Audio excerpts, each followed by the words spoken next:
네, 안녕하세요. 퓨처플레이 퓨처맵 웨비나 시리즈 그 두 번째 에피소드에 함께해 주신 여러분 감사합니다. 저는 이 행사 진행을 맡은 퓨처플레이 김성도라고 합니다. 반갑습니다. 네, 지난번 폐기물 처리와 관련한 첫 번째 웨비나에도 많은 분들이 관심을 가지고 참여해 주셨는데요.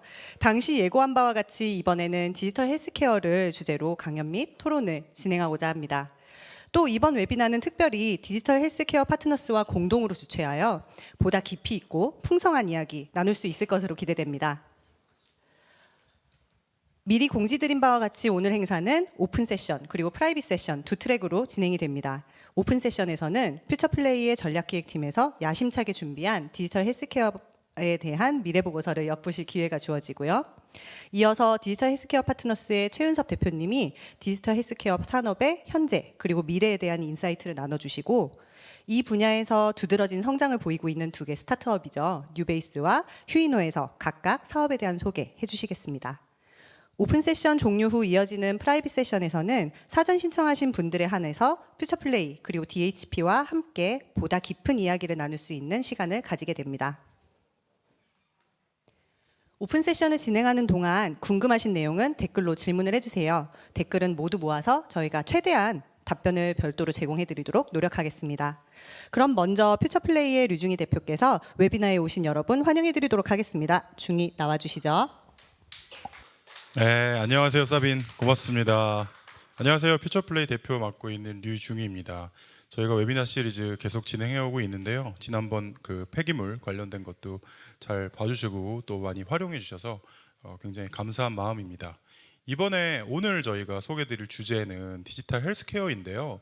스타트업들이 세상을 굉장히 큰 스케일로 바꾸고 있습니다만 우리가 이런 변화를 통해서 얻고자 하는 행복은 사실 그렇게 먼 곳에 있는 게 아닌 것 같습니다. 우리가 좀 더 건강하고 행복하게 사는 것, 이게 모든 사람들이 바라는 것일 텐데요.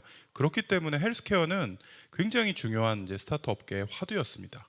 그런데 이런 고전적인 어떤 신약을 개발한다던가 아니면 의료 시스템을 혁신한다던가 이런 헬스케어 분야에 있어서 최근 들어 가장 뜨거운 감자는 이 디지털 헬스케어인 것 같습니다.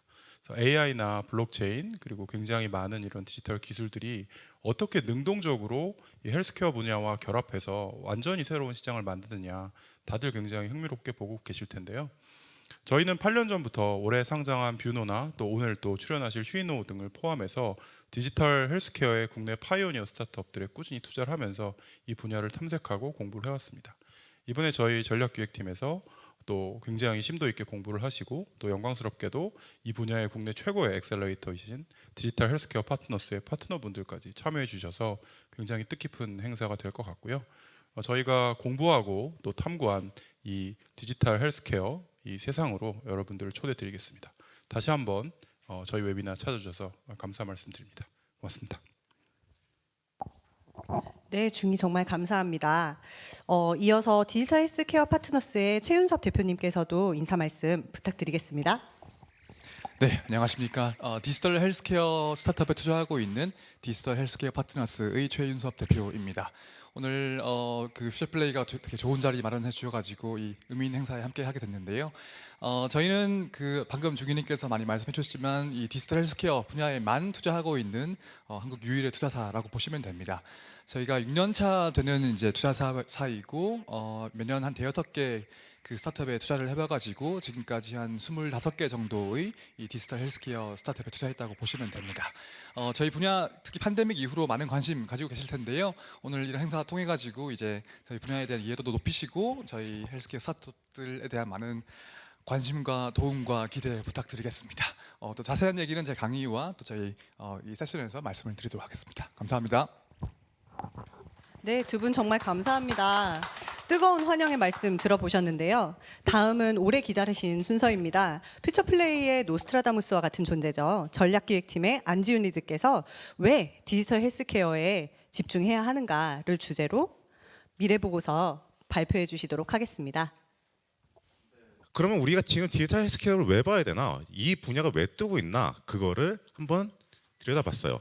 사실 그 저변에는 만성 질환이 있습니다. 만성 질환이 우리나라에서 전체 사망률의 80%예요. 그리고 일본, 미국, 독일 이런 선진국에서 다 80% 이상, 독일 같은 경우에는 90%까지 찍습니다. 결국은 사람들이 이런 선진국에서는 결국은 이런 그 만성 질환이 절대적인 그 사망 요인이면서 진료비의 41%를 차지해요. 그리고 이 만성 질환을 어떻게 관리하느냐가 굉장히 중요해진 겁니다. 거기에 대한 대안으로서 그 헬스케어가 이제 제시가 되고 있는 거고요. 그 디지털 헬스케어가 이제 제시가 되고 있는 거고요. 이게 증명이 되어 있어요. 강원도 같은 경우에 지금 시범 특구로 지금 지정이 되어 있는데 거기에서는 이제 그 원격 진료나 이런 행위들이 항상 지금 별도의 규제 없이 지금 발생하고 있고 그런 상태에서 진료비가 현저하게 줄었다라는 거 이제 그걸 보실 수가 있고요. 그렇기 때문에 그 월드 이코노믹 포럼 그리고 맥켄지, BCG 이런 유수의 기관들이 다 헬스케어의 미래는 디지털 헬스케어다라고 지목을 하고 있는 것입니다. 그럼 디지털 헬스케어가 도대체 뭐냐? 그냥 딱 두 개예요. 디지털과 헬스케어의 만남인데 사실 그렇게 정의하기에는 너무나도 아쉽죠. 그리고 각각의 기관들이 다 정의를 다르게 내리고 있어요. 그렇기 때문에 저희 나름의 그 기준이 필요했었고 그래서 저희 나름의 그 디지털 헬스케어의 정의는 헬스케어, 즉 건강관리부터 질병 치료까지의 이 모든 파이프라인에 첨단 디지털 기술, IoT나 아니면 AI 그리고 로보틱스 같은 첨단 디지털 기술이 접목된 포인트를 저희는 디지털 헬스케어라고 정의를 했고 그러면 이런 의문들이 생길 수가 있어요. 그러면 뭐 예를 들어서 엑스레이를 찍었다. 그거를 그걸 스캔해 가지고 그래서 데이터로 활용한다. 그러면 디지털 헬스케어인가? 네, 저희는 엑스레이 찍는 과정까지는 디지털 헬스케어에 포함되지 않지만 스캔이 돼서 데이터화된 이후부터는 저희는 그게 디지털 헬스케어에 포함된다라고 계산했습니다. 그렇게 저희가 정의를 했을 때 시장 규모는 전 세계 600억을 2023년에 26년이구나. 6년에 도달할 수 있을 것으로 저희는 예상을 하고 있어요. 그렇게 해서 저희가 15개의 디지털 헬스케어의 섹터를 구분해 봤습니다. 이 섹터들은 건강관리, 모니터링, 진단, 치료, 그리고 환자 관리 이렇게 그 파이프라인 그 밸류 체인으로 이해를 해주시면 좋겠고 그거를 구현하는 중심 기술로서 하드웨어 기반 그리고 소프트웨어 기반으로 나눠봤고요. 그리고 그거를 하드웨어 기반에서는 바이올로지컬 그리고 일렉트로니컬, 메케니컬 소프트웨어에서는 IT, 빅데이터, 블록체인 이렇게 나눠봤을 때 이 15개 섹터들은 이런 식으로 포진이 될 수 있고 각각의 섹터들이 이만큼의 시장 규모를 차지하고 있는 것을 이해하실 수가 있습니다. 이 중에서도 굉장히 눈에 띄는 것 중에 하나가 저기에 그 구석에 있는 잘린 부분 있잖아요. 저 잘린 부분이 병원 그 의료 데이터 병원 정보 시스템이라고 하는 우리가 병원을 운영하는 데 있어서의 그 정보 시스템, 그 우리의 그 건강 데이터를 보관하는 그 영역이 저만큼 크게 시장 규모를 차지하고 있는 것을 보실 수가 있어요. 그리고 각각의 성장률을 이렇게 표시를 해놨고요. 자세한 거는 제가 시간 관계상 다 보여드릴 수가 없어서 리포트를 다운받으셔서 자세히 보시면 좋겠습니다. 사실 디지털 헬스케어를 견인하는 가장 중요한 요소가 저희는 정책이라고 봤어요. 그 국가가 이거를 인정하느냐, 이걸 풀어주느냐에 따라서 결국은 이거의 성패가 갈리게 됩니다. 그리고 사실 워낙 민감하잖아요. 그 건강 관리에 관련 것들은 그래서 사실 지금까지 굉장히 많이 막혀 있는 게 사실이에요. 자, 정말 규제가 풀리고 정책이 바뀌면은 시장이 성장을 하나? 그것도 우린 많이 봐왔죠. 뭐 대마초 시장이라던가 그리고 중국의 의료 시장, 그 원격 의료 시장도 마찬가지의 길을 겪었어요. 그래서 정말로 우리의 그 디지털 헬스케어에서 미국의 경우에는 사실 그동안에 엄격하게 제한이 되었었던 저런 영역에서 2010년까지 이제 규제가 돼 있었던 영역에서 2015년에 제한된 규제가 풀리면서 급속한 성장을 이룬 것들을 보실 수가 있고요. 저 표에서 보시는 저 텔레닥이 사실 2012 2015년 전까지는 사실 금지된 영역에 있었는데 원격 의료를 합법화시킴으로써 폭발적인 성장이 일어나는 걸 보실 수가 있습니다. 한국에서는 지금 어떠냐? 2019년까지도 지금 많이 막혀 있습니다. 그래서 지금 지금 보시는 화면에서 오른쪽 영역이 텅텅 비어 있는 걸 보실 수가 있어요. 이쪽으로 많이 움직여야 된다라는 것을 확인하실 수가 있고요. 그러면은 국내에 이제 전 세계적으로 투자 받은 금액을 누적 투자액을 따져봤을 때 탑 100, 100대 기업들은 지금 어떻게 포진이 되어 있나? 미국이 72개가 있고요. 그리고 한국은 0개가 있습니다. 그러면 이 기업들이 한국에 오면은 장사를 할 수가 있는가? 네. 단 25%만 국내에서 사업을 영위할 수가 있어요. 그리고 나머지는 다 지금 불법인 상태입니다. 그게 2020년 작년 기준이에요. 다행히도 이게 점점 풀려나가는 그런 움직임이 우리 움직임을 확인할 수가 있어요. 그래서 이제 그 동안에는 뭐 분류를 굉장히 적게 해서 사실 이 물음표 영역에 있었던 그런 사업들도 결국은 제도권 안으로 품어서 이런 식으로 이제 이행하면 좋겠다라는 이제 가이드라인들이 하나씩 발현되고 있고요. 미국과 독일의 사례들을 간단하게 정리를 해놓은 거고요. 그 데이터 3법이 사실 거기에서 큰 드라이브 포스로 작용을 하고 있는 상태입니다. 그래서 시간 관계상 요점으로 넘어가자면은 자 선진국 전체 사망률 80%. 이거를 해결해야 된다. 굉장히 큰 사회적 비용이 일어나고 있는데 거기에 대해서 헬스케어가 그 해법이라는 것이 일단 증명이 되어 있는 상태고 그렇기 때문에 이 헬스케어에서 우리가 봐야 되는 가장 중점적인 포커스 에리아는 사실 규제 완화랑 그리고 기술 성장이 어디서 일어나는가를 저희가 볼 필요가 있겠다고 생각을 했어요. 그래서 저희가 퓨처 맵을 이번에도 만들었습니다. 지금 딱 두 축으로 나눴어요. 그래서 첫 번째 기술의 성숙도 그리고 도입 여부 그게 이제 세로 축이고요. 그리고 가로 축은 규제 레벨에 따라서 나눠봤습니다. 그래서 일단 왼쪽에 이제 상단에 있는 거는 이제 지난 트렌드를 이제 볼 수가 있고 오른쪽 하단은 이제 아직 준비가 덜 돼 있는 상태.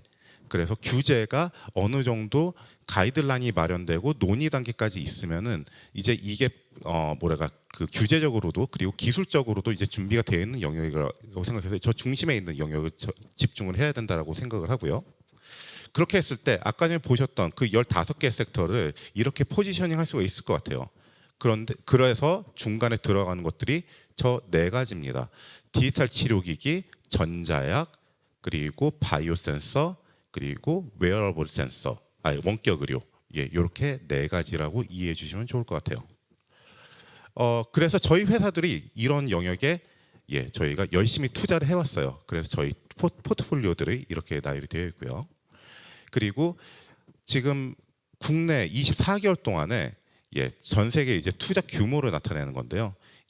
보시다시피 디지털 치료기기 그리고 텔레스 쪽에 굉장히 큰 투자가 이루어지고 있는 것을 아실 수가 있습니다. 그리고 그 성장률도 엄청나요. 그래서 한 500%, 300%, 그렇게 엄청난 성장률이 일어나고 있는 상태입니다. 이것들은 결국은 하나의 통합된 서비스로 만날 거라는 게 저의 예상이에요. 그래서 원격 의료는 결국 하나의 클라우드로서 존재를 하고 그리고 그 원격 의료에 데이터를 피딩하고 정보를 피딩하는 역할로서 디지털 치료기기, 바이오 센서, 전자약이 결국은 하나의 파이프라인을 형성할 것이라는 게 저희의 예상입니다. 그래서 일단 그 자세한 내용들은 저희 풀 리포트에서 이제 확인하실 수가 있고 더 전문적인 내용을 같이 나누기 위해서 저희 다음 강사분께 요청을 드리도록 할게요. 감사합니다. 네, 감사합니다. 디지털 헬스케어 산업 전반에 대해서 굉장히 짧은 시간 내에 쪽집게 과외 선생님처럼 확인을 해주신 시간이었는데요. 퓨처플레이의 예언자께서는 웨어러블 바이오 센서, 텔레헬스, 디지털 치료기기, 그리고 전자약 4가지에 주목을 해주셨습니다. 이를 이어받아서 디지털 헬스케어 파트너스의 최윤섭 대표님께서는 디지털 치료기기와 원격 의료에 좀 집중을 해서 이 산업에 대한 인사이트 저희와 나눠주시는 시간 가져보도록 하겠습니다. 감사합니다. DHP의 노스트라다무스가 왔습니다. 네.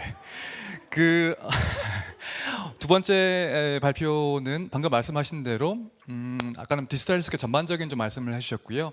저는 오늘 프라이빗 세션에서 다루게 되는 이 원격 의료하고 디지털 치료제 2가지 이 주제에 대해 가지고 조금 집중적으로 말씀을 드리도록 하겠습니다. 사실 제가 저희 회사 소개를 조금 준비했는데요. 빨리 한번 리뷰를 하고 넘어갈게요. 저희는 한국에서 이 디지털 헬스케어 분야에만 투자하는 유일한 투자 회사이고, 그리고 이 헬스케어 혁신적인 헬스케어 산업을 한국에서 만들어 보자, 뭐 이런 미션을 가지고 있습니다. 그래서 뭐 발굴, 육성, 연결 투자, 초기 투자 하는 거 다 하고 있는데 저희는 디지털 헬스케어에서만 요거 하고 있다는 말씀이고요. 그리고 저는 의료 전문가, 저를 포함해 가지고 나중에 김준환 파트너님 이 프라이빗 세션 하시겠지만은 의료인들 중심으로 되어 있는 전문가 집단이고요.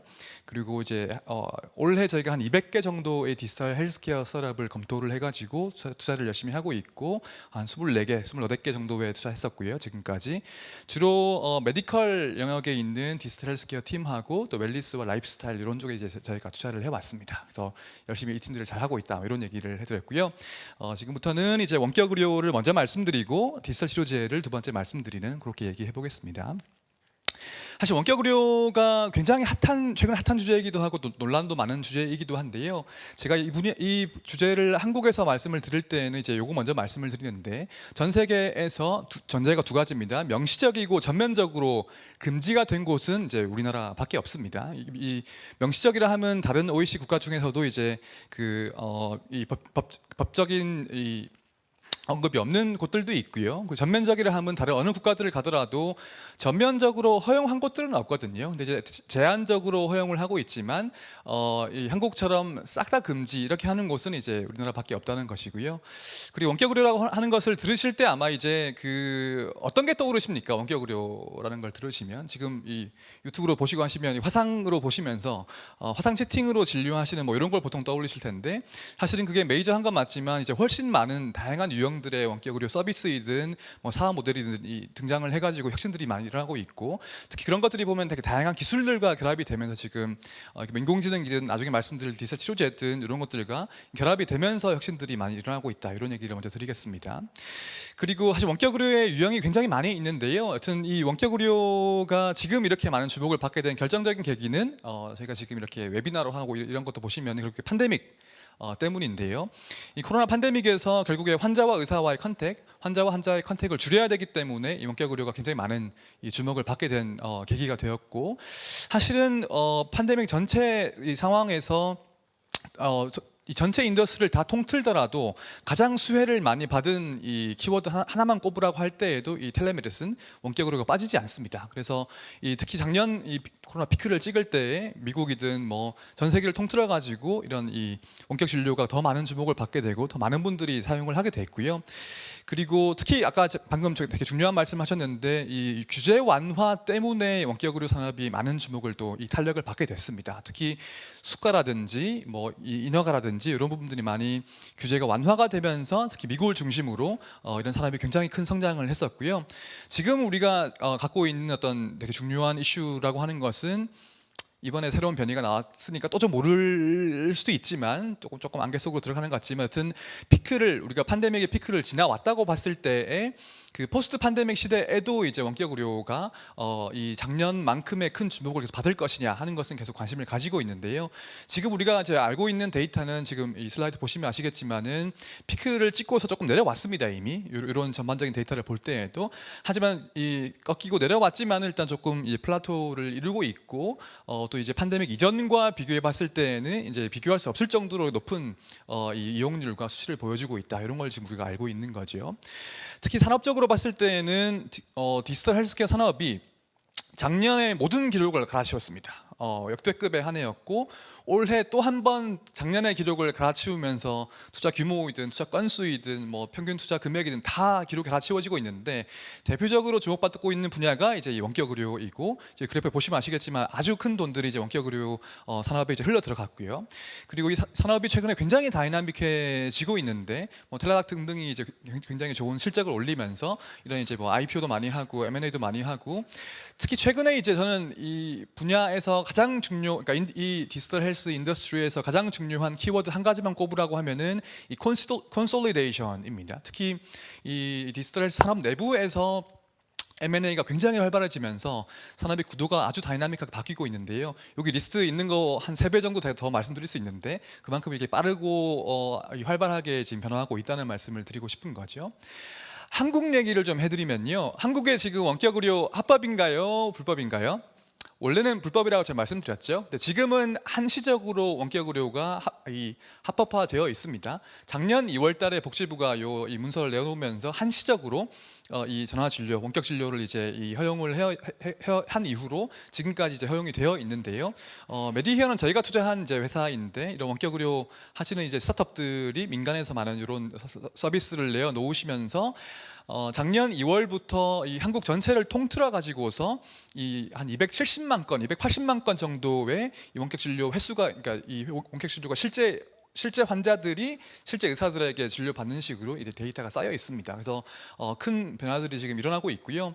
오늘 제가 프라이빗 세션에서 이런 얘기를 좀 더 할 텐데 특히 원격으로 할 거냐 말 거냐뿐만이 아니고 한다면 어떻게 할 거냐. 특히 저는 5하 원칙이라고 부릅니다만은 누가 누구한테 언제 뭘 어떻게 할 거냐에 따라 가지고서도 상당히 다른 유형의 원격 의료가 구현되게 됩니다. 특히 이 모든 5하 원칙에 따라 가지고서도 이 모든 것들이 극대화되어 있는 국가는 제가 알기로 없거든요.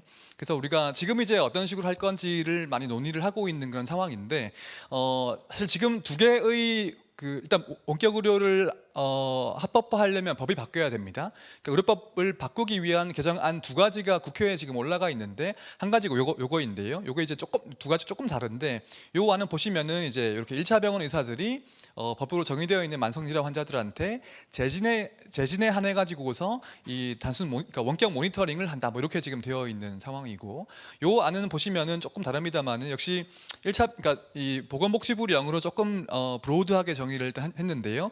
1차 병원은 의사들이 만성질환 환자한테 이제 그리고 이제 뭐 교정시설이나 교고지에 있는 환자들한테 주기적 대면 진료를 전제로 한 재진부터 그리고 진단 및 처방까지 할 수 있다. 뭐 이런 것들이 이제 되어 있고 특히 의사들이 굉장히 리스크를 지고서 이런 원격 진료를 하는 것이기 때문에 어떤 경우에 면책이 될 수 있다. 책임 소재 같은 부분들도 언급이 되어 있는 그런 상황이 되어 있습니다. 그래서 절반을 말씀을 드렸는데 여튼 원격 의료 산업이 아까 말씀드린 바와 같이 그 전 산업 분야를 통틀어 가지고 팬데믹에서 가장 큰 수혜를 받고 있고요.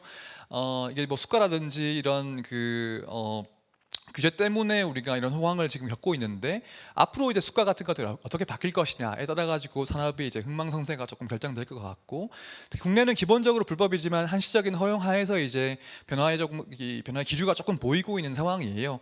단기적인 예측은 어렵지만 이게 좀 조심스러운 말씀이 있지만 큰 흐름은 조금 이제 바뀌고 있는 것 같은 생각이 듭니다. 그리고 특히 우리가 오늘 산업적인 얘기를 하는 자리이니까 지금도 한시적인 허용에 따라 가지고 많은 업체들이 이런 사업을 하시고 계십니다만은 특히 사업성이나 어떤 사업의 가능 여부 같은 것들이 아까 말씀드린 어떤 그 의료법 개정안 같은 게 어떤 식으로 통과되느냐 따라 가지고서 수익성이든 혹은 사업 모델을 메이저하게 피포팅을 해야 할 수 있는 그런 상황이 닥칠 수 있습니다. 그래서 그런 것들을 우리가 좀 주의 깊게 봐야 되는 상황이라고 말씀드릴 수 있습니다.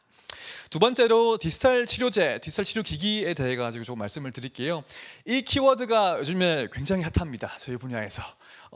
갑자기 등장한 키워드이고 지금 모두가 디지털 치료제를 외치고 있는 그런 상황인데요. 혹시 키워드를 못 들어보신 분들은 오늘 이 계기로 한번 잘 보시면 좋을 것 같은데요. 기본적으로 어떤 거냐? 소프트웨어로 환자를 치료한다. 뭐 이런 컨셉입니다. 그래서 이게 이제 그 어려운 말로 하면 소프트웨어 의료 기기인데요. 뭐 스마트폰 앱이든 뭐 게임이든 VR이든 뭐 챗봇이든 이런 걸 통해 가지고 환자를 치료하는 소프트웨어 의료기기라고 보시면 됩니다. 그 정의는 이제 작년 8월달에 식약처에서 나온 가이드라인을 보시면 되는데 저도 같이 만든 건데요.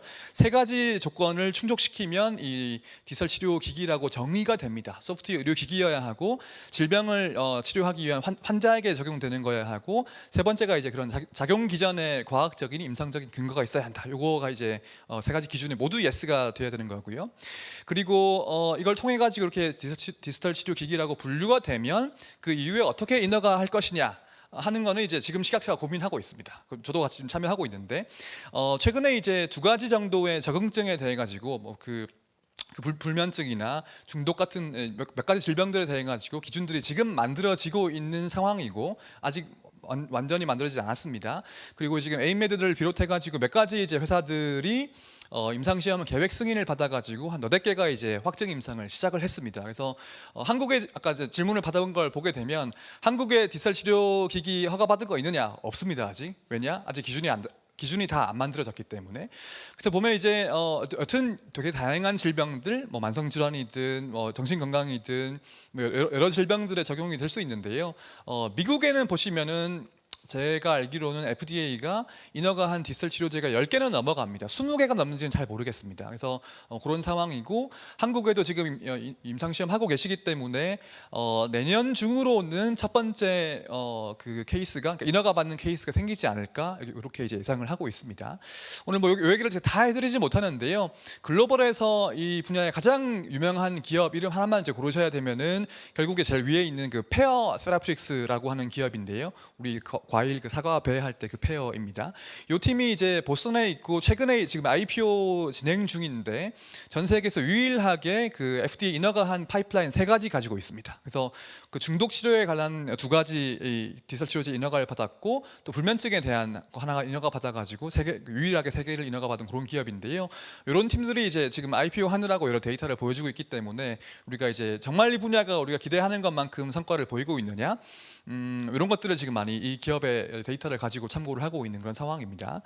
제가 뭐 오늘 그 여러 이슈들을 오늘 또 이따가 또 논의를 하겠지만 이 분야가 지금 너무 큰 주목을 받고 있고 모두가 다 유망하다고 얘기를 하기 때문에 그 얘기를 이미 충분히 아시는 분들이 많이 계실 것 같고 저는 이제 이 분야의 전문가로서 조금 균형적인 시각을 드리기 위해 가지고 조금 이제 앞으로 넘어야 될 산들이 많이 있다 이런 걸 조금 얘기를 해보려고 하는데요. 제가 요 프레임워크를 많이 씁니다. 그래서 이게 의료기기로서 임상 시험해야 되고 인허가 받아야 되고 보험 받아야 되고 이런 쭉 가는 건데요. 이런 쪽으로 이제 어떤 이슈들이 있는가를 조금만 제가 짚어드리자면은 일단 우리가 임상 연구를 해야죠. 이거 의료기기 인허가를 받으려면 그럼 우리가 임상 시험을 할 때 어떤 식으로 임상 연구 디자인을 할 거냐 뭐 이런 것들이 사실은 굉장히 어려운 문제이고 지금도 이제 현업에서 많은 분들이 고민을 하고 계신 그런 부분들이고요.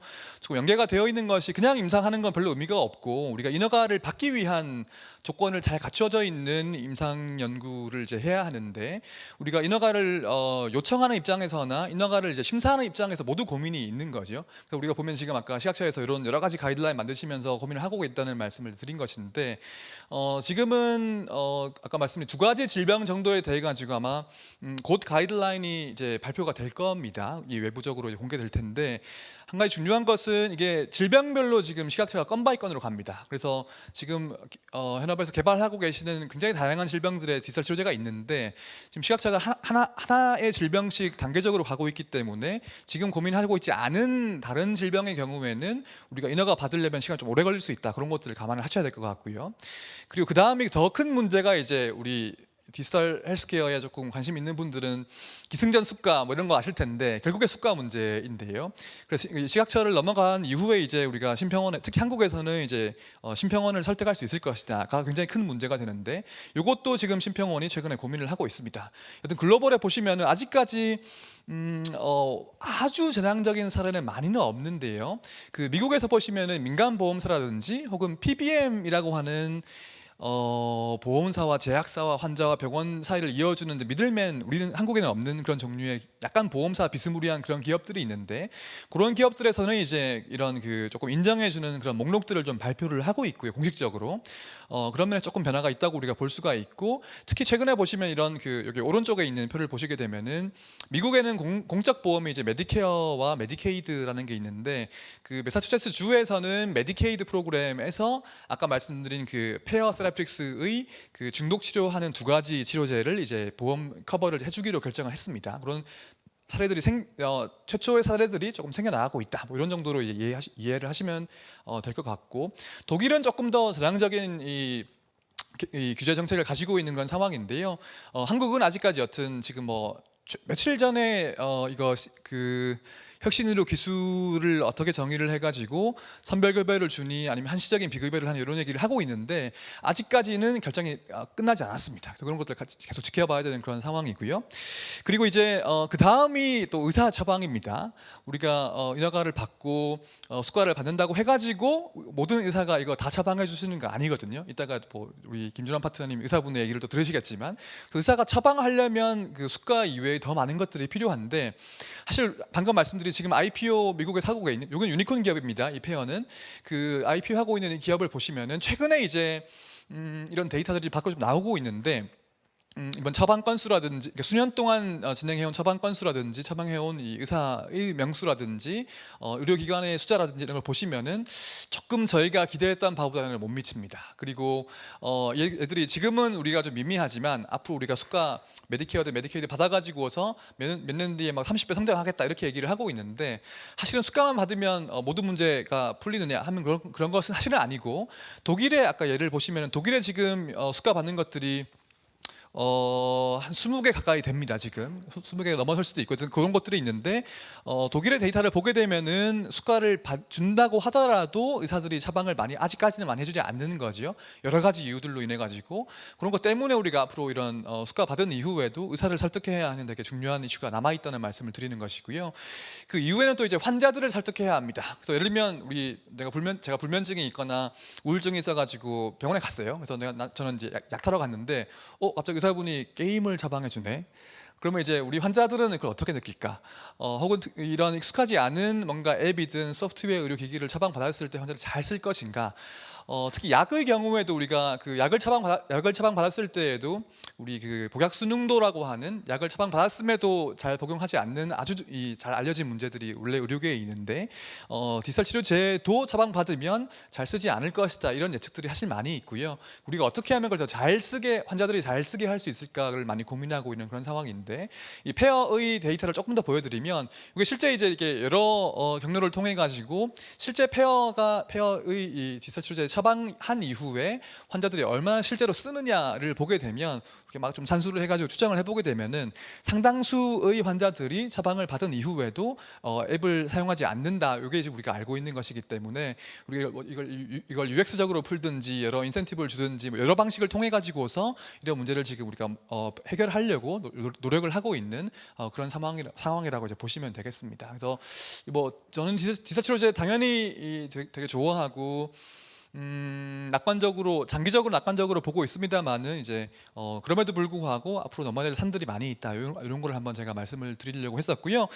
그래서 제가 디지털 치료제에 대한 코멘트를 몇 가지 하고 제가 마무리를 하려고 하는데요. 그러니까 뭐 장기적으로는 굉장히 중요한 패러다임의 변화가 될 수 있습니다. 우리가 원래 그 환자를 치료한다, 특히 의료기기라고 하는 것이 지금까지는 하드웨어 기반이었지 소프트웨어 기반은 아니었었거든요. 근데 이 디지털 치료제 같은 새로운 컨셉이 나오면서 의료기기 자체가 이런 소프트웨어만으로 구성된 의료기기라는 것이 있을 수 있구나 하는 쪽으로 우리가 이 패러다임이 변화하고 있는 그런 상황이고요.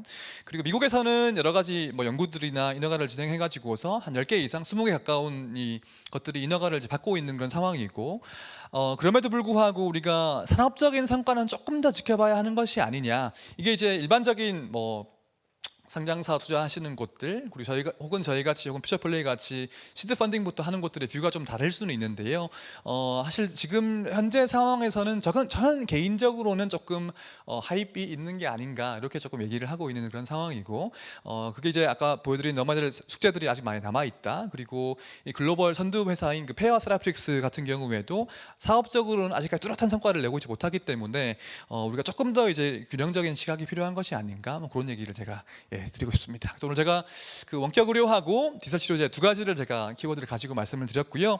그리고 이제 다른 두 기업의 발표 들으시고 또 프라이빗 세션에 가가지고 또 조금 더 이 깊은 얘기를 해드리도록 하겠습니다. 네, 감사합니다. 네, 대표님 정말 감사합니다. 퓨처플레이에서는 사실 디지털 헬스케어 분야 외에도 워낙 다양한 딥테크 분야를 다루다 보니까 많은 분야 중 하나다라고 생각하게 되는 경향도 없지 않아 있었어요. 그런데 정말 심오하고도 또 넓은 영역의 산업이라는 것을 확인하게 되는 좋은 시간이었습니다. 다음은 이 어려운 분야에 도전해서 앞으로 꽃길만 걸으셔야 할 분들입니다. 첫 번째는 뉴베이스의 박선영 대표님인데요. VR과 의료를 융합한 굉장히 특이한 사업을 하고 계십니다. 리얼월드 교육의 한계를 넘는 가상 시뮬레이션 클래스, 그 내용 들어보실까요? 네, 안녕하세요. 의료교육을 위한 메타버스 뉴베이스의 박선영입니다. 네, 저희 회사에서 하는 일은요, 이런 메타버스를 활용해서 디지털 환자를 진단하고 처치하고 소통하면서 의료 지식을 학습할 수 있도록 돕는 일을 하고 있습니다. 그래서 가상 환경에서 교육을 하기 때문에 안전하게 환자와 상호작용을 할 수가 있고 또 의료 자원을 소비하지 않기 때문에 굉장히 간편한 디지털 시뮬레이션이 가능합니다. 또한 신규 의료진들이 병원 실습을 할 때 약 2주 정도 관찰할 수 있는 분량을 2시간 이내로 단축을 하면서도 단순히 관찰에 그치는 것이 아니라 능동적으로 실습을 할 수 있게 해주고 있습니다. 이런 서비스가 왜 필요한가? 그래서 결국 새로운 의료 지식을 학습할 때 가장 좋은 방법이 뭘까? 사실 저희도 이런 헬스케어 서비스 분야에서 처음 일을 시작을 할 때 정보를 이해하는 것이 굉장히 어려웠어요. 그래서 이렇게 의료 서비스를 제공하는 프로바이더와 이것을 소비하는 소비자 간의 지식 격차가 굉장히 높은데요. 사실 실제 환자를 직접 경험하지 않고서 알 수 없는 지식들이 굉장히 많습니다. 기존의 의료진 같은 경우에는 이런 환자 안전 문제가 있기 때문에 환자 대상으로 실습이나 교육을 할 수가 없고 또 환자의 프라이버시 문제도 있습니다. 그래서 대부분 이렇게 하드웨어 기반을 활용한 인체 모형 시뮬레이션을 많이 해왔는데 보시다시피 환자의 증상을 관찰하거나 상호작용하는 데 어려움이 많이 있습니다. 그래서 당연히 이런 VR 시뮬레이션이 굉장히 해결할 수 있을 거라고 보고 있는데요. 문제가 이제 개발 비용이 굉장히 높아요. 그래서 왜냐하면 의학 시뮬레이션에 활용 가능한 수준으로 이런 VR 시뮬레이션을 개발한다라고 하려면 엄청나게 고도화된 실제감이 높은 콘텐츠가 필요하고 또 환자가 눈을 뜨고 눈을 감는 것, 모션 하나하나를 의학적인 검증이 수반되어야 하기 때문에 대부분의 기존 VR 시뮬레이션 콘텐츠들이 특화되어 전문화되어 있고 파트별로 나뉘어져 있어요. 하지만 환자들은 여기저기 아프거든요. 근데 이렇게 두뇌만 학습을 시키고 그다음에 흉부만 따로 학습하고 이런 식으로 해서는 이렇게 환자 중심으로 한 그런 통합 시뮬레이션이 불가능했던 거죠. 또한 교육하는 입장에서 학습 데이터가 여러 시스템에 분산되는 한계도 있고 또 커버리지가 낮기 때문에 활용도도 굉장히 적었습니다. 그래서 저희는 이 문제를 어떻게 해결할까? 즉 실제감이 높은 컨텐츠를 많은 커버리지를 제공할 수 있다면 의료 현장에서 원하는 그런 환자 중심 시뮬레이션이 가능해집니다. 그래서 저희가 이걸 해결하기 위해서 의료 데이터 가상화 기술을 개발했고요. 이 가상화 기술을 통하여서 디지털 가상 환자를 개발하고 또 임상적인 어떤 술기 게임 모드를 만들고 스마트 피드백을 제공하고 있습니다. 의료 데이터 가상화 기술이 무엇이냐? 그래서 저희의 디지털 환자의 모습인데요. 환자의 증상이 무궁무진한데 이것을 매번 환자 캐릭터를 만든다면 어마어마한 자원과 시간이 들겠죠. 그래서 저희는 하나의 캐릭터에서 데이터를 기반으로 다양한 시청과 리소스를 자동으로 매핑해주는 그런 기술입니다. 그래서 체형 변화, 나이나 키 이런 데이터를 입력하면 거기에 맞게 노화가 된다거나 이렇게 몸무게가 늘어나고 줄어드는 형태가 되고요. 또 손상에 대한 변화가 보입니다. 왼쪽에 있는 환자처럼 어떤 신체 부위에 어느 정도의 중증도의 어떠한 형태의 그런 손상의 유형 데이터를 입력을 하게 되면 이와 같이 환자에게 적용이 되는데요. 문제는 이렇게 외형적인 모습만 적용한다고 해서 환자 같지가 않잖아요. 좀비 같잖아요. 그래서 저희가 이 건강 변화도 데이터 가상화가 필요하겠다 해서 이제 신경계라든지 호흡계, 순환계 같은 다양한 건강 데이터들도 우측에 있는 그림과 같이 시각화를 했습니다. 그래서 보시다시피 이 환자의 통증 자극을 주었을 때 모터 반응 점수가 5점이다, 4점이다 이런 데이터를 입력을 했을 때 거기에 적합하게 환자의 반응을 확인할 수가 있습니다. 그렇다면은 이런 학습자가 환자 모델에 저희가 왜 이렇게 3D 기반으로 환자 캐릭터를 만들었는가, 우리가 만든 가상 환자가 어떤 경쟁력이 있는가라고 봤을 때 기존의 실사를 촬영하는 형태의 환자 모델이나 다양한 환자 캐릭터들이 있었지만 결국 환자의 신체 부위를 관찰한다거나 의료 스킬을 적용한다거나 그리고 무엇보다도 이 가상 환자를 시진하고 청진하고 촉진할 수 있는 수준까지 나와 있는 모델이 없었습니다. 그래서 저희의 캐릭터는 그것이 이제 가능하도록 구현이 되어 있고요. 그래서 이게 디지털 가상 환자가 그 의료 데이터 기반으로 만들어졌기 때문에 가능한 것이 임상 술기 같은 게임 모듈들을 적용을 해서 이 환자를 직접 진단도 해보고 검사도 하고 투약이나 이런 처치를 해볼 수 있고 그것을 적용했을 때 환자의 상태 변화를 모니터링하는 것까지 가능해집니다. 또한 이게 의료 데이터 기반으로 이런 다양한 상호작용에 대해서 학습 데이터를 분석해 줄 수가 있고 스마트 피드백을 제공하는 것이 가능해지고 있습니다. 그래서 현재 저희가 6,000명 이상의 많은 의료진과 학교에서 학생들이 학습을 하는데 활용되고 있고요. 부산 소방본부 같은 경우에는 부산 지역의 모든 구급대원의 훈련과 평가에도 도입을 한 상태입니다. 이런 디지털 시뮬레이션의 장점과 단점이 있겠지만 결국 오프라인 기반의 시뮬레이션의 학습 빈도 굉장히 낮았고 또 접근성도 굉장히 낮았고 수용성이 낮은 그런 한계점을 분명히 보완해 줄 수 있는 그런 역할을 할 수가 있습니다. 직접 저희의 그 서비스를 데모 영상이 플레이가 혹시 안 되실까요? 안 되네요. 네, 그러면 지금 유튜브에서 저희 데모 영상 링크를 공유를 해주시면은 한번 직접 보시면 좋을 것 같고요. 현재는 저희가 좀 아쉽기는 한데 실제 환자가 호흡하는 것들이 의료 데이터와 정확하게 매칭이 되고 호흡을 할 때 호흡음과 그다음에 그의 청진음 그리고 가슴이 움직이는 것 그리고 이런 사운드 모든 것들이 정확하게 매칭이 되도록 구현이 되어 있고요. 그다음에 모바일에서도 같은 경우에 맥박 같은 경우에는 저희가 직접 촉지가 가능한 수준으로 개발이 되어 있어서 굉장히 그런 학생들의 수용성이 높은 그런 컨텐츠입니다. 현재는 HMD 기반으로 이제 그 VR 서비스도 지금 론칭이 준비될 예정입니다. 저희의 다음 사업 목표는 이렇게 그냥 디지털 환자를 활용한 술기에 그치는 것이 아니라 메타버스에 아예 뉴베이스 병원을 건설하자라는 목표를 가지고 있습니다. 그래서 환자가 있고 여러 가지 의료적인 술기를 해볼 수가 있고 또 다양한 사용자들을 연결하고 또 그런 의료진들이 가지고 있는 병원들이 가지고 있는 이런 의학적인 시나리오들을 저희가 빌더를 제공을 하여서 지식을 공유할 수 있는 또한 그런 의료의 소비자와 의료 서비스를 제공하는 의료진들과의 어떤 라포를 형성한다거나 이런 다양한 연결도 가능해질 것으로 보고 있습니다.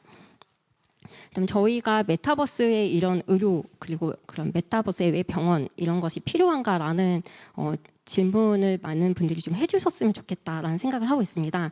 왜냐하면 우리가 만드는 서비스가 메타버스가 맞냐 아니냐라는 이야기를 하기 전에 중요한 거는 왜 우리가 이 문제를 메타버스를 활용해서 해결해야 되는가라는 이슈입니다. 그래서 저희가 생각하는 메타버스는 결국 그런 리얼월드에 기반한 공간에 기반한 그런 의료 인프라가 이런 메타버스로 통해서 굉장히 완전하게 사용자 중심으로 전환이 되는 그런 세상이 올 것이다라고 그렇게 사용자 중심으로 이런 의료 인프라가 재배치되는 것을 메타버스의 병원이라고 생각하고 있고요. 이것이 구축이 되었을 때 우리가 기대할 수 있는 것은 결국 환자의 안전과 프라이버시도 보호할 수 있게 되고 또 그런 아까 말씀드렸듯이 의료 소비자들이 올바른 선택을 할 수 있는 그런 지식을 제공할 수 있게 되고 또 지역적이나 경제적인 그런 의료 불균형 문제가 심각합니다. 그래서 개발도상국에서도 선진국 수준의 의료 지식과 의료 환경을 경험할 수 있고 그런 교육이 가능해지는 환경이 됩니다. 또한 법적인 또 윤리적인 문제 없이도 많은 사람들이 이런 가상 환자 다양한 의사, 간호사 이런 면허의 문제와 상관없이 자유로운 교육 환경을 제공할 수 있게 됩니다. 그래서 저희의 모토는 Play to Save Lives입니다. 그래서 지금부터 여러분은 바로 앱스토어에서 저희 뷰라버와 뉴베이스 앱을 다운받으시면 이런 메타 병원에 즉시 연결이 가능합니다. 정말 흥미진진한 시간이었습니다. 중간에 이제 저희 그 동영상이 보이지 않아가지고 약간 안타까운 상황이 되었는데요. 저희 유튜브 통해 가지고 이제 유튜브 그 링크를 지금 현재 공유해드리고 있습니다. 꼭 한번 보시고 저도 끝나고 나서 꼭 시청을 하도록 하겠습니다. 네, 정말 감사합니다. 저 다음은 휴인호의 기령준 대표님께서 원격 의료의 현재와 미래라는 주제로 이 분야에 뛰어드셔서 지금처럼 성공하기까지의 여정과 극복기를 저희와 나눠주시겠습니다. 네, 반갑습니다. 휴인호 길영준입니다. 오늘 주제는 앞서 이제 사회자님께서 설명해 주셨듯이 대한민국 내에서의 이제 원격 의료가 어떻게 되어 가고 있고 어떻게 되어 갈 건지에 대해서 이제 조금 더 제 개인적인 생각들을 더해서 좀 말씀드리고 싶고요. 현재 이제 우리나라의 이제 뭐 팬데믹 이후에 이제 원격 의료에 대한 상황들은 앞서 이제 최윤석 대표님께서도 설명해 주셨지만 그러한 내용들을 저희가 경험했던 기반으로 이제 설명을 좀 더 자세히 드리도록 하겠습니다. 원격 의료란 이 그 데피니션을 먼저 이제 좀 정의하고 갔으면 하는데요. 보시다시피 이제 화면 속에서 이제 나타나는 의사와 이제 원격지에 있는 환자 그리고 의료에 대한 서비스가 필요하신 분들이 의사분들의 조언과 그리고 이제 진단과 그리고 나아가서는 처방을 이제 함께 할 수 있도록 플랫폼화된 서비스를 받아보는 것이 원격 의료라고 할 수 있겠습니다. 이를 이제 뭐 데이터 플로우 그리고 서비스 플로우 관점에서 보면은 환자는 집에서 이제 어떠한 특정한 이제 디바이스를 통해서 데이터를 측정하게 되고 측정된 데이터들이 뭐 클라우드 또는 이제 분석을 통해서 의료진한테 전달이 되는 과정들이 될 것 같고요. 그 사이에는 이제 진단과 처방이 이제 포함되어져 있는 서비스들이 당연히 연결되어 있을 것으로 예상하고 있습니다. 그리고 중간에는 이제 그 원격에서 이제 환자의 상태를 이제 모니터링 할 수 있는 이제 원격 모니터링 기술들이 이제 뭐 조합이 되어서 이렇게 서비스가 될 것 같다라는 게 저희의 생각이고 거기에 대한 도식화를 이렇게 해보았습니다. 실제로 이제 원격 의료는 이제 뭐 가장 큰 이제 그 리더군은 이제 미국이라고 할 수 있겠고요. 텔레닥이라고 하는 이제 뭐 서비스 회사는 아까 최윤섭 대표님 슬라이드에서도 잠깐 언급되었지만 2002년부터 이제 원격 의료를 이제 시범적으로 해보자라고 해서 만들어진 기업이고 현재는 뭐 지금 제가 만들어 놓은 조사보다도 훨씬 더 이제 시총이나 이제 기업의 평가가 더 높아지고 있지만 최근에 이제 리본고라는 또 다른 이제 원격 의료 회사와 이제 인수합병을 통해서 이제 계속 이제 회사의 크기는 어마어마하게 커지고 있는 상태입니다. 2019년 이제 그 시총만 보더라도 4.2 빌리언 정도였는데 우리나라 돈으로 약 4조 2천억 정도 되는 회사였는데 그 2년 사이에 이제 팬데믹이라는 경험이 우리의 그 어떻게 보면 생활을 바꾸게 되는 상황이 도래하면서 이 기업의 이제 가치는 2021년 8월 기준으로 보면 23.4 빌리언입니다. 이제 거의 6배 가까운 이제 뭐 기업의 성장이 이루어졌죠, 사실. 그만큼 이쪽의 분야에 이제 고객들에 대한 니즈와 산업의 트랜잭션이 어마어마하게 빠르게 변하고 있다라고 하는 것을 이제 반증해주는 데이터가 아닌가라고 생각을 하고 있고요. 뭐 이러한 것들을 토대로 해서 이제 유사한 또는 관련된 산업들이 이제 많이 커지고 있는 것 같습니다. 현재 이제 국내 원격 의료의 현행 법은 어떻게 이제 명시되어 있냐면 뭐 지금 현재는 이제 원격 의료가 이제 일시적으로 한시적으로 허용되어 있지만 법령에 의한 베이스는 의료인만 원격으로 이제 컴퓨터 화상 통신을 통해서 의료인들끼리 이제 기술을 지원하는 것을 허용하고 있는 상태입니다. 즉 이제 네거티브 형태의 그 법령이 아니라 파지티브 형태의 법령으로 누구만 할 수 있다라는 이제 형태의 의료법으로 되어 있고요. 밤중에서 이제 이 외의 사람들이 하는 것은 불법으로 간주하고 있습니다.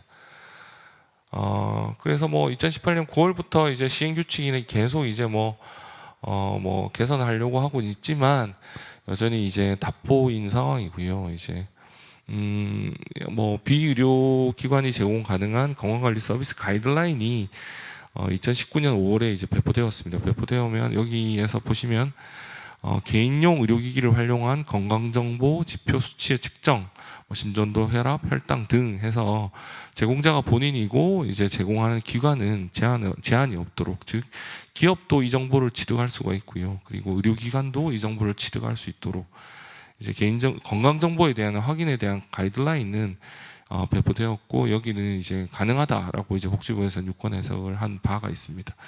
따라서 이제 웰리스 기기를 활용한 또는 의료기기를 활용한 건강지표의 측정이나 모니터링은 지금은 제한 없이 우리나라에서는 이제 합법화해서 진행할 수 있는 서비스 모델 중에 하나인데요. 하지만 법령으로는 이제 서비스가 가능한 상황이지만 여전히 보험수가나 이제 이걸로 인해서 수익을 만들어내야 하는 어떠한 서비스 모델을 구체적으로 발전시켜 나가기에는 많은 이제 장벽들이 존재하고 있는 것 같습니다. 뭐 가이드라인을 좀 살펴보면 이제 뭐 질환의 발생이나 상담 등이 가능하도록 되어 있고요. 그게 이제 의료인과 의료기관만 하도록 또 가이드되어 있는 서비스가 있는 반면 제한 없이 이제 제공할 수 있는 서비스 가이드라인이 조금 더 구체화되고 명시화되어서 이제 배포된 바가 있습니다.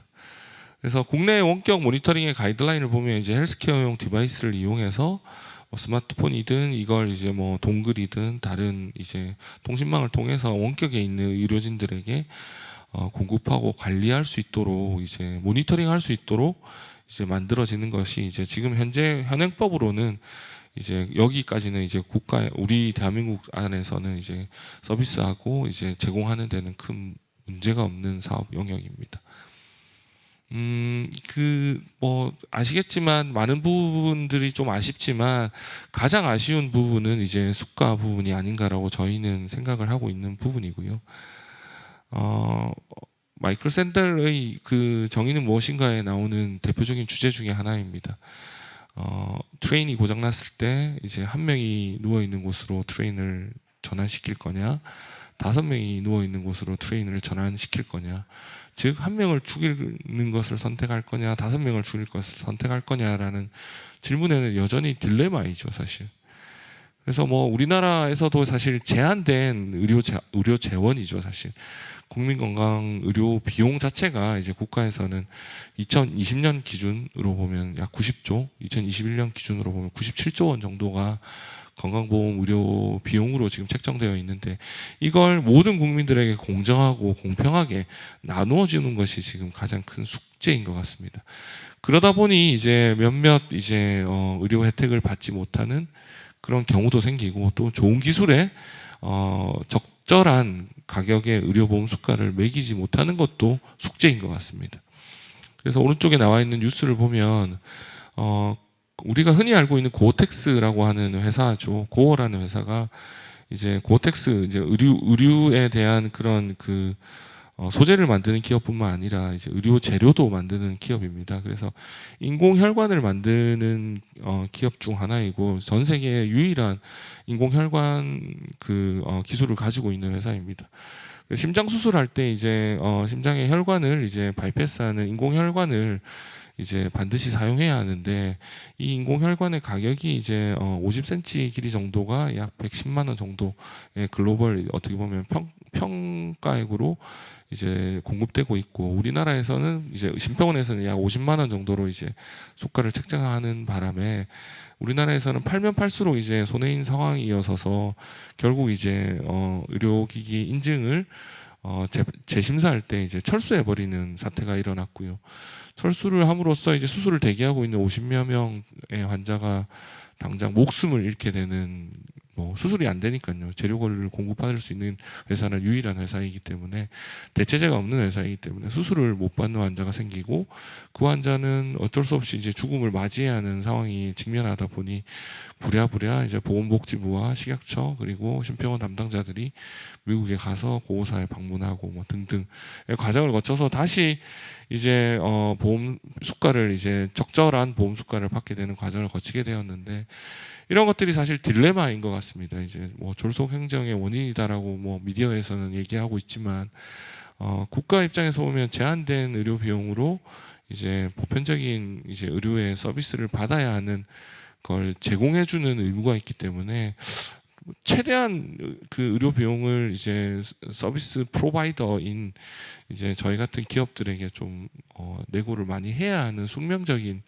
입장이 아닐까라는 생각도 들고요. 반면에 이제 그걸 위해서 이제 뭐 수가를 받는 것도 문제이지만 FDA 어프로브를 받는 것도 이제 복잡 다단한 과정을 거쳐서 의료기기 인증을 받아야 되고 이 인증을 저희가 직접 경험해 보면 개발을 완료한 이후에 최소 9개월 걸리는 것 같고요. 식약처 인증의 그 기간을 받는 것까지 긴 경우에는 이제 뭐 한 1년 6개월에서 18개월에서 20개월 정도의 시간이 걸리는 것 같습니다.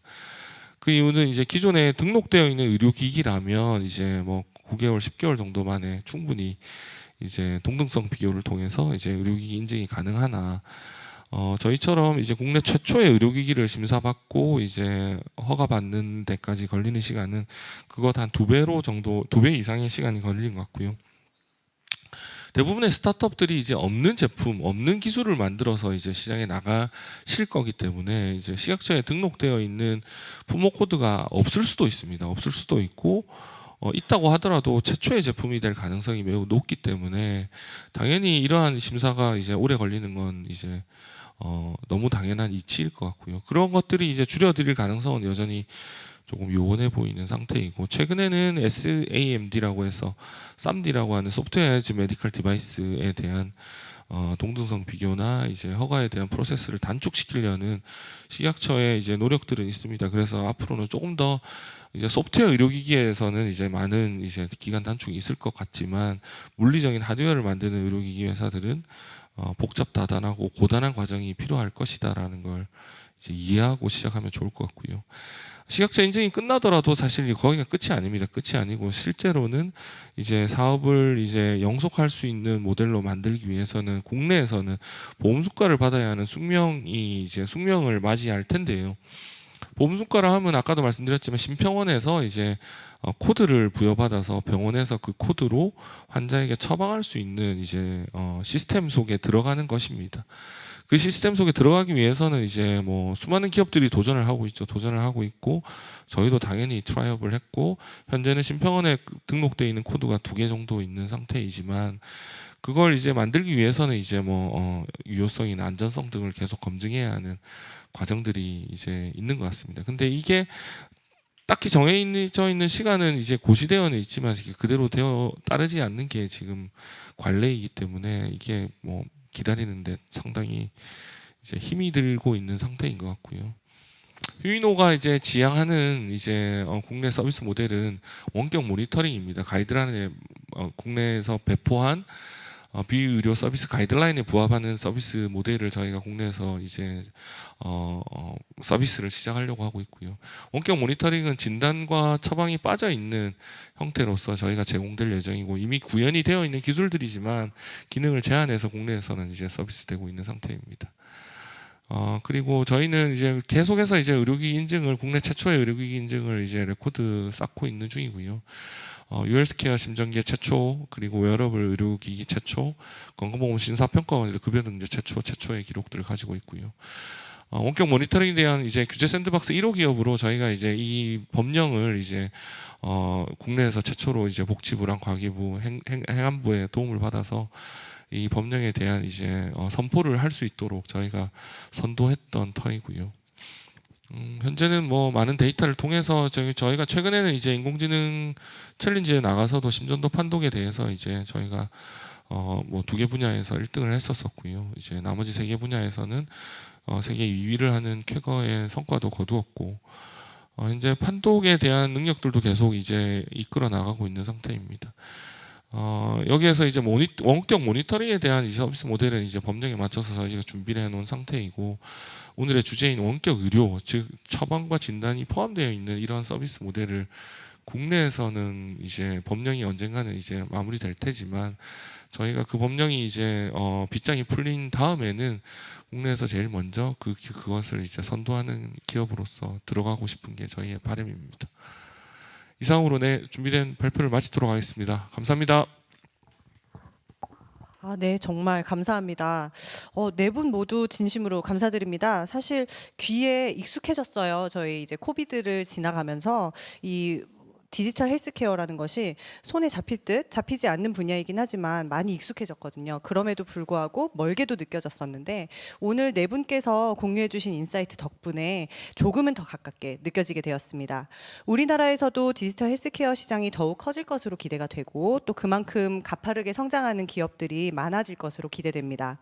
퓨처플레이와 디지털 헬스케어 파트너스는 이 분야에서 성장하는 기업들의 든든한 파트너가 될 수 있도록 노력하겠습니다. 이상으로 퓨처플레이의 퓨처맵 웨비나 두 번째 에피소드 오픈 세션을 마치도록 하겠습니다. 함께해 주신 많은 분들 진심으로 감사드리고요. 사전 신청해 주신 분들은 곧 프라이빗 세션에서 뵙겠습니다. 프라이빗 세션의 내용이 궁금하신 분들은 일주일 후에 저희 퓨처플레이 웹페이지와 유튜브 채널에 공개될 랩업 세션 확인해 주시면 감사하겠습니다. 네, 일단 저희 세션에서는 디지털 치료기기에 대해서 다시 한번 조금 더 심도 깊게 이야기를 나눴었죠. 네. 조금 샤이하신 분들이 계셔가지고 물론 이제 샤이하신 분들은 채팅으로 저희한테 질문을 많이 주셨어요. 그 질문들 중에서는 뭐 여러 가지 좋은 질문들이 많았었는데 일단 수가 관련해서 되게 많은 질문들이 나왔었고요. 네, 그리고 맞습니다. 이제 국내외에 혹시 성공한 사례가 있는지 실제로 이제 앞으로의 전망은 어떠한지에 대해서 굉장히 문의가 많았어요. 한 문단 정도로 압축해서 혹시 이야기해 주실 수 있으신가요, 대표님? 네. 네. 국내외 성공 사례. 국내에는 지금 인허가를 받기 위해서 여러 가지 진행 중인 것들이 있고 미국에도 수가를 크게 받은 건 없지만 성공 사례들이 생기고 있다. 그런 것들하고 네. 이제 그 몇 가지 이 성공 사례들을 제가 몇 가지 말씀을 드렸었고요. 그 사업을 풀어갈 때 이제 꼭 수가를 받는 것밖에 없냐, 한국에서도 맞아요. 그런 트랙 이외의 다른 그 방안은 없냐, 그런 것들 해서 이제 몇 가지 예외적인 가능성은 있다. 뭐 이런 것도 조금 말씀을 드렸고, 맞습니다. 또 그리고 디지털 치료제의 정의에 대해 가지고 하드웨어가 뭐 가능하냐, 가능하지 않냐 이런 분들 말씀하셨고요.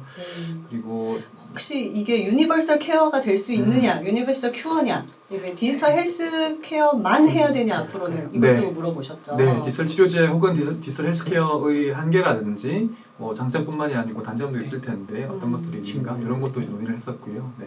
네, 맞습니다. 그리고 또 아무래도 진짜 수가 관련한 질문이 정말 굉장히 많았었는데 관련해서는 이제 굉장히 좀 심도 깊게 답변을 주셨어서 이거 다시 한번 이야기를 하면은 또 길어질 것 같죠?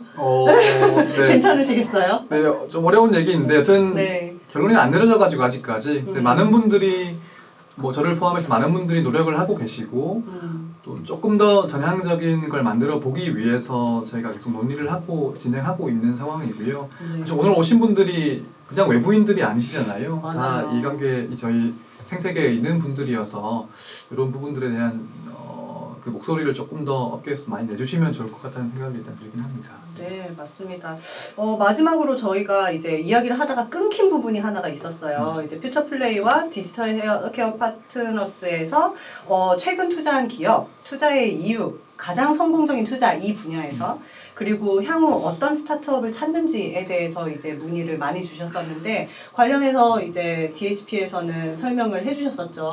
네. 네, 설명을 해주셨지만 한 번 더 해주시겠어요? 랩업은 오픈 네. 세션에서도 들으실 수 있으시거든요. 네. 네네.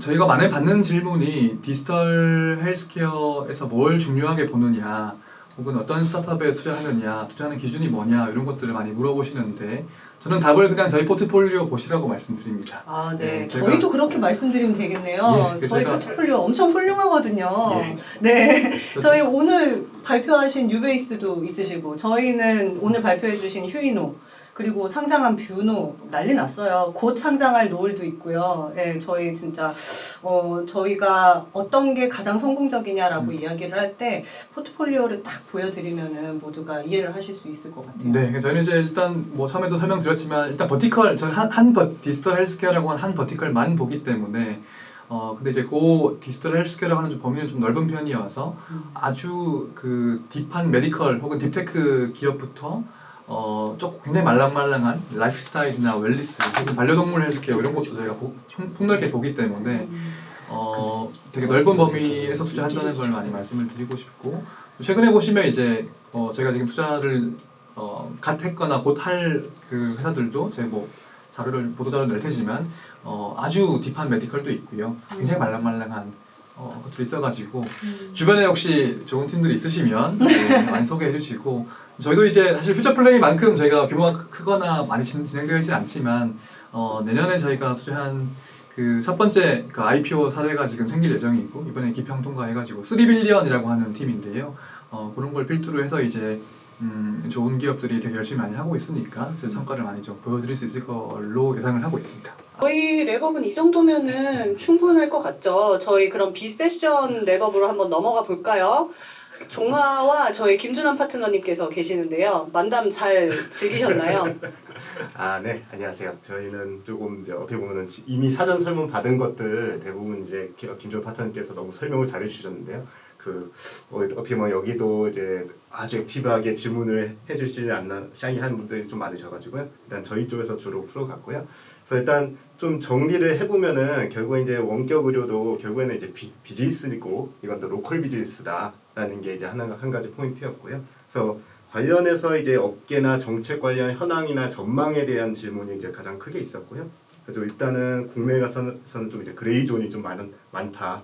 그래서 그레이존 쪽에서 뭔가 좀 기회를 보고 데이터를 수집하는 지금 형태로 좀 가고 있지만 해외로 바로 가는 케이스도 있을 것 같고 그래서 해외에서 우선 진행을 한 다음에 뭐 국내로 다시 이제 법령을 보고 있다가 리턴하는 그런 케이스도 있을 거라고 지금 의논이 됐고요. 그래서 이제 국내에서 이제 최신 적용 사례가 일단 보이지가 않고 해외가 대부분인데요. 그래서 그런 부분에 대해서 이제 디센트럴라이즈 임상 시험이라던가 이런 현장에서 POC 장비도 좀 한계가 있지만 이런 발전 가능성이 좀 큰 부분들이 이제 보인다라는 내용들이 있었고요. 결국에 이제 가장 큰 부분은 다들 관심이 큰 부분 이제 의료 수가였는데요. 그래서 이제 보험사 관련해 가지고 이제 보험사가 어떻게 제휴해야 되는지, 그래서 이게 데이터를 최대한 정량화하고 그럼 이제 적정 의료 수가는 사실상 이제 의사분들이 이제 시간을 더 많이 써야 되기 때문에 그런 부분에 대해서 오히려 의료 수가가 좀 더 늘어나야 되는 부분들이 있다.